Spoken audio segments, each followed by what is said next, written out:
I'm Pulem Mulebati, bringing you this week's edition of Bophelong. Welcome to the show. While any kind of victimization is traumatic and life-changing, survivors of male childhood sexual abuse have the greatest challenges. Even in our enlightened age, society dictates that boys and men need to be tough, that to be considered weak is a disgrace, and to have been placed in a powerless position is shameful. How can a man who has been stigmatized into silence believe that this terrible experience is not his fault? Well, we sat down with Reese Mann, a survivor of sexual abuse, and this is his story. Many choose to remain faceless and voiceless. Their pain and struggles are only known to few people who are often pressured to conceal the truth so that it all seems normal. It seems like a normal day in the city, and everyone is going about their daily lives. But not this man. He is one of the few men who've chosen to take a stand against the brutal act of rape and sexual abuse for males in South Africa. Reese Mann is a rape survivor who've taken upon himself the task of informing the public about the often overlooked cases of male rape and sexual abuse by being vocal about his story. You wear the mask and the mask becomes your protection. So my mask was a very confident person. So you come across I came across as a very confident, ambitious person. But behind that mask was somebody who had serious anxiety problems, a person who had knots in their stomach continuously, a person who could be in company and would feel very lonely and feel very that you virtually don't belong in that environment. The need to pretend that all was just fine in his life is the reason why anyone around him was not aware that Reese was sexually molested at the age of 8 by someone everyone believed to have been a role model to him. He had convinced the school that he's this nice guy, he coaches the rugby guys. To my parents, he was a good coach. At parents' evening, that he's offering his services to help me with my extra Afrikaans. And again, it's grooming, and a lot of people, and that's where the shame comes into abuse, that you personally feel you're blaming yourself, and the shame comes in, because it just starts off with the extra Afrikaans teacher just sitting next to you, and then sitting next to you where his thigh might touch your thigh, which is maybe just slightly innocent, but it's the way that this progresses. So then soccer and rugby and all of that on the field, if you score a try or you get a goal, there's a type of masculinity that people do embrace each other. And so this happened outside on the rugby field, and it was acceptable. Now this is in the classroom, where the coach might slap you on the shoulder or grab your shoulder on the field and say, "Well done, boy, that was great."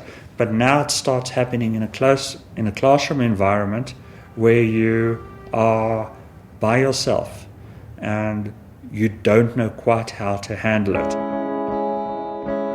Not only did he have to face this molestation each time he was with his teacher, but Reese was also confronted with his own internal struggles. I felt absolutely dirty, and I felt that my first experience was that, right? How would anybody ever want to love you? Reese was brought up in a home where he knew he could share his troubles, but this particular experience at school prevented him from seeking help from his family. We were brought up in such a way also, which I think affected my later life, is we were brought up to respect authority. So very strict, so you didn't question. So if your parents said something, you didn't question. If your teacher said something, you didn't question. Everything was very hierarchical in its structure. This sort of teaching instilled fear in him. He didn't believe that his voice mattered. Who's going to believe it? He's a great hero in the school. He's a great hero amongst the boys. He is doing this wonderful thing about giving you Afrikaans lessons. You taken off the field, right? And then you come up with these stories. What is the likelihood of being believed? And in those days, these things were not spoken about. So he carried on with his life, and in primary school, he met and fell in love with a young girl who shifted his focus away from what had happened to him in primary school. It was all a dark past he will never have to relive. I was 14 the first time we met, and then we didn't started going out until later on again. We went seriously at a young age of 14. We just liked each other. We dated a few times, if you can call it dating at that age. And then we met up later, a few years later, and then got seriously in a relationship. And for me, that was important because I could commit to somebody, and I put all my energies in the early days in that relationship. We met, we were childhood sweethearts. We met while we were both at school, at the local ice rink in the CBD of Johannesburg, which is non-existent at the moment. We met there. We sort of saw each other for about 9 months, and then we didn't see each other for a couple of years. And then we met up again, and from there on, things just went fantastically. Years later, the couple got married, and Reese's focus was to start his own family. We married almost 31 years. We got married in 1985. Reese is quite an amazing person. He is a stable person in spite of what happened to him. A very good father. He's always been there for his children. Very protective of his children, especially when they was younger. And great husband. We have amongst our circle of friends, everybody just says they can't believe how happy and stable we are. It seemed life was going as Reese had envisioned, but history repeated itself. Reese found himself in the hands of rapists one night while in the military. For me, it was, the place where I was just not where I should be. And I got totally, absolutely intoxicated. I think probably the drunkest I've ever been in my life. And then I left the bar by myself. I got grabbed in and I was violently raped. Now, I don't know, how I got through it. And this is, I is understanding a lot now that I'm an adult and I'm well read on the subject. We basically got 3 choices in our lives. The one is fight. I could never fight. They were bigger than me, they were stronger than me, so I can't fight. The other is flight. Can you run away? No, I couldn't run away. I was already in the room before I knew what happened to me. And the third one is freeze. And, that's why it's so difficult for men to talk about it, because a lot of men who I have told the story to have said, I would rather have died than that happened to me. I remember going to the showers, and it was probably the loneliest hours of my life, where I couldn't report it. If I had reported the rape, would I have been believed? Would I have been just like a lot of the other people who's a troublemaker who would just get disappeared? This incident brought back emotions Reese thought he had dealt with as a child. As an adult confronting the present, he found himself with questions that he could not provide answers for. What you do question is your masculinity, is how male am I? So here you are playing rugby, which is quite macho, but you're questioning at the same time your masculinity. This has happened to me. Am I a real man? You know, yes, I like women. Yes, I consider myself heterosexual. Yes, I like that. But am I that real man? This particular feeling and question is quite common amongst males who are victims of sexual abuse. Reese found a way to pick up the pieces. That's coming up after the break.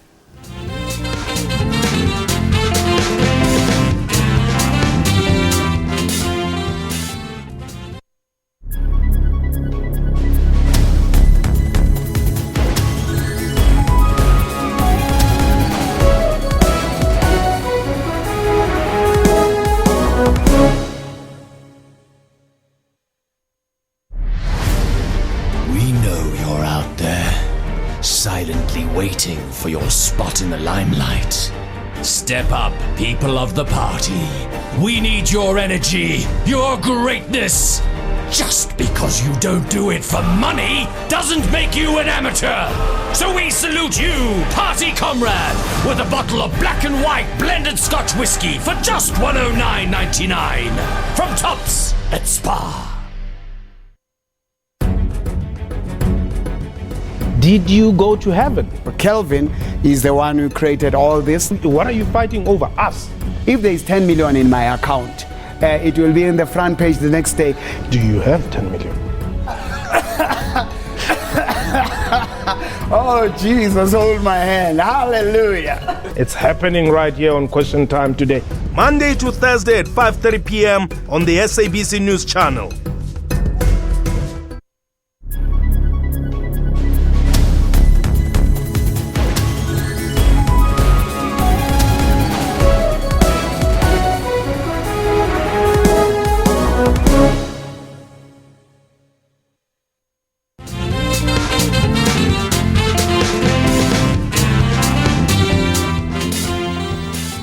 Welcome back to Bophelong. The only thing that got Reese through the trauma was his family, and they stood by him through it all.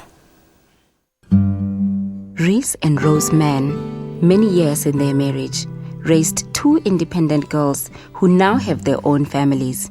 The couple shares trials and tribulations, looking back at the past that weighed heavily on their marriage.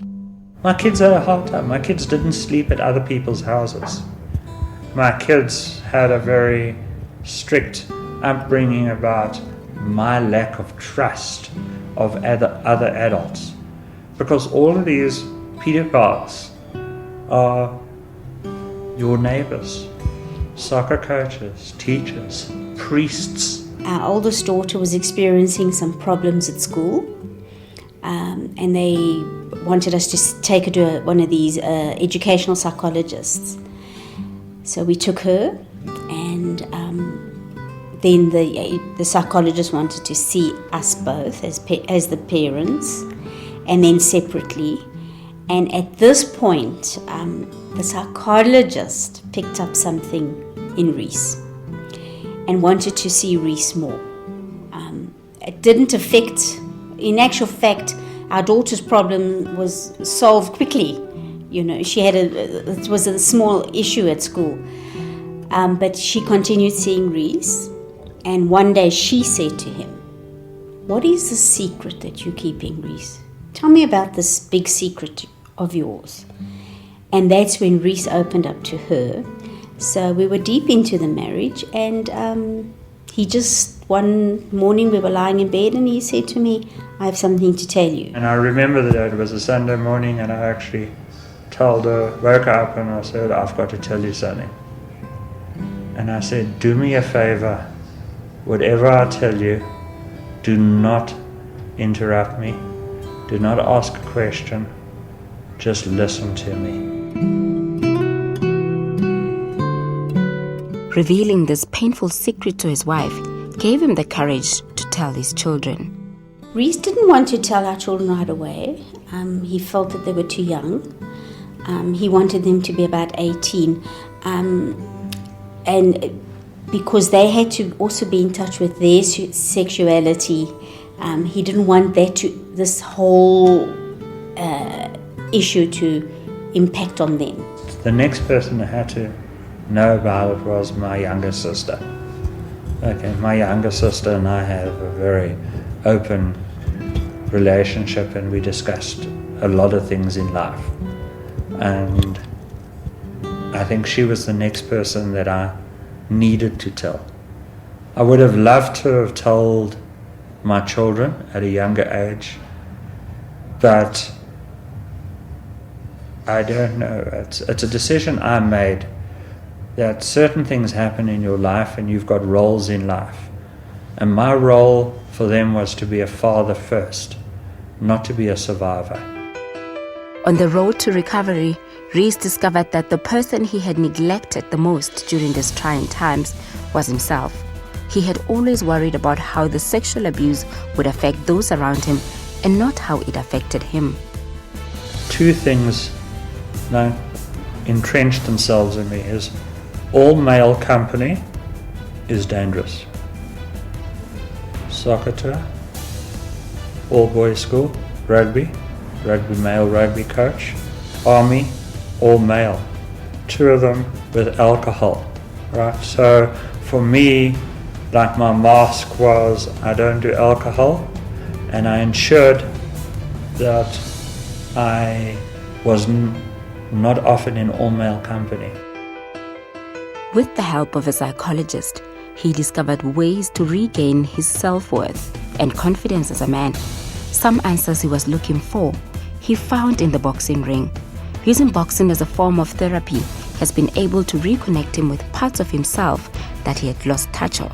When Reese arrived, Joe, we just warmed up, and then we started working on the bags, some bag technique, and just went through our general boxing. But that's the one side of it. The other side is what is happening with Reese, what's going on, getting used to male contact, being in large groups of people with other people working around him, being especially in terms of being around male company. Bringing him into the boxing fray has opened up the male side of his boxing and his personality. Okay, so the boxing has actually helped him step up to being this manly thing that his society expects you to be. And due to that, I can see the confidence has risen immensely in the 6 weeks that he's been here with me. And being around other males that are in this very Brutus type environment, he's able to walk around here and feel that he's okay and he's worthy to be here, you know.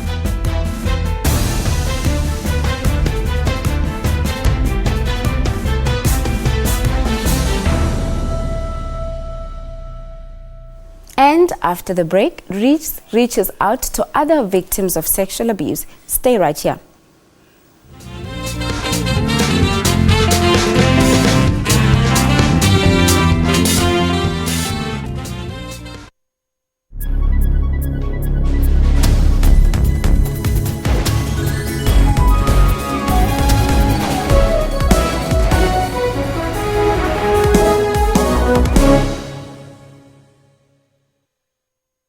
Health Talk looks into incorrect lifestyles that lead to chronic diseases. It is extremely important to take care of our bodies to a long, healthy life.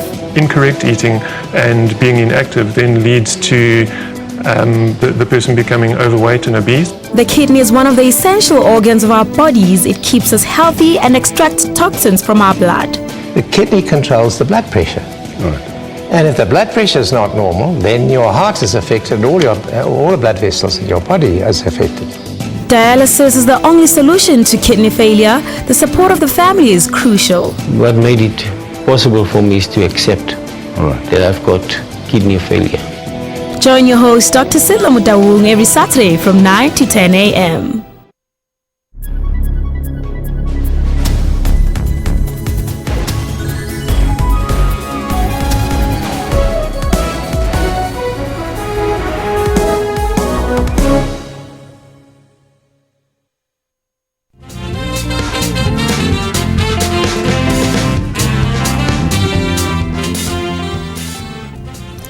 Welcome back. Part of Reese's healing was to equip himself with the knowledge on the subject of male sexual abuse so that he can be able to assist others. Let's have a look.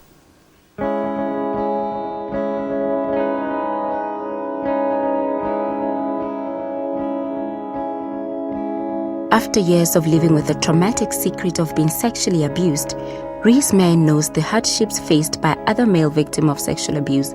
So his way of reaching out to others who went through a similar ordeal is through an organization he founded 3 years ago. South African male survivors of sexual abuse came out of my own personal experiences that I had. Is that I felt when I was in South Africa there was no organization or anybody I could turn to as a male to seek assistance and to seek advice.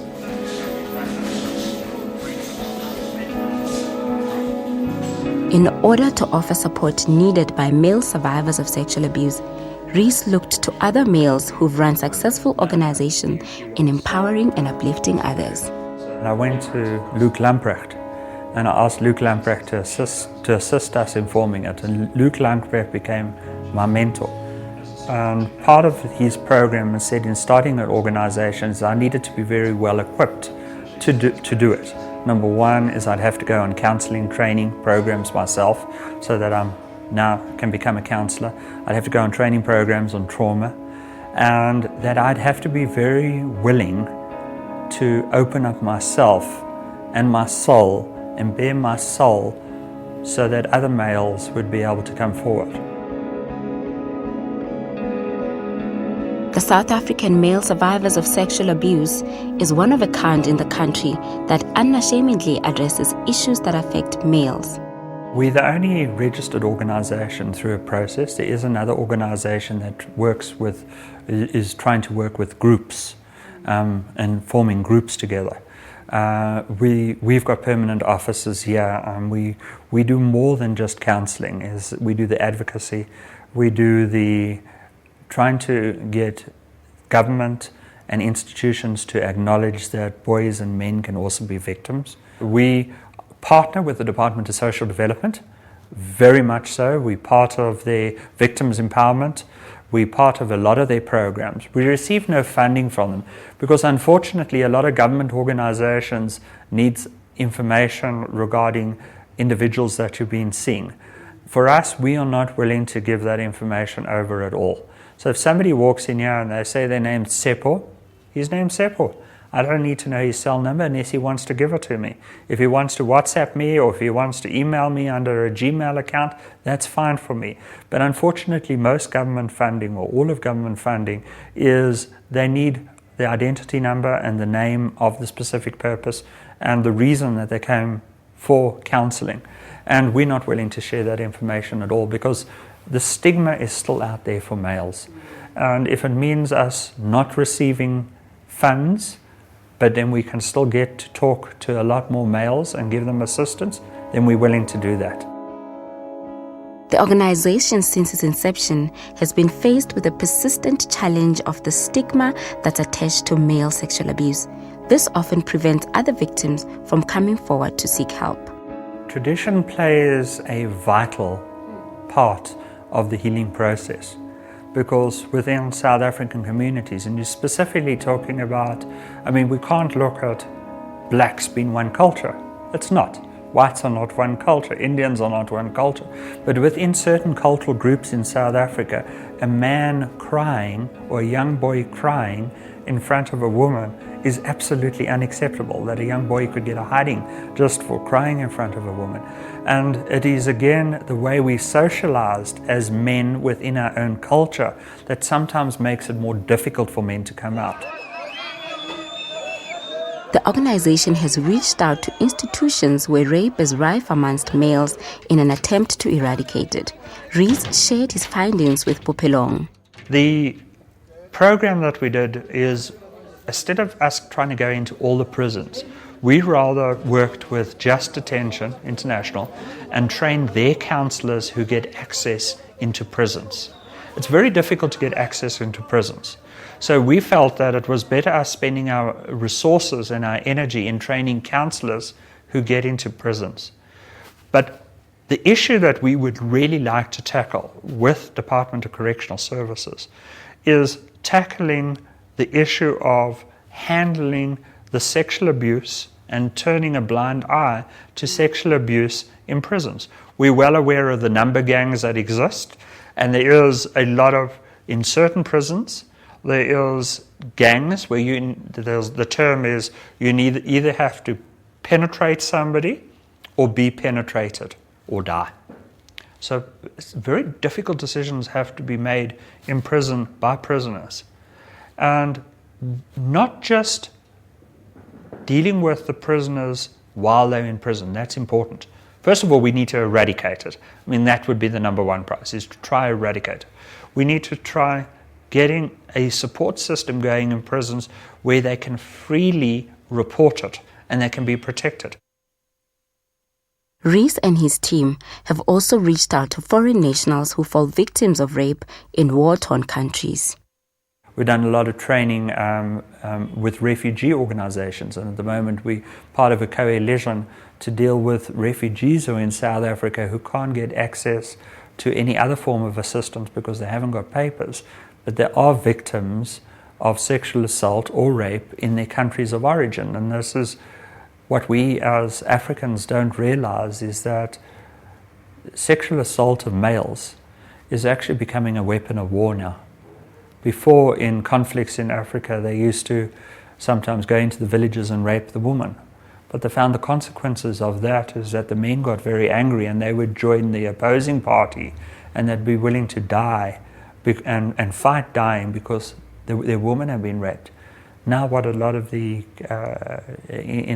conflict areas, they're going into the villages and they're raping the males in front of the females. And then the whole system and the whole community collapses, and the males don't go away fighting. The males start losing their confidence because they believe their masculinity, they're no longer masculine.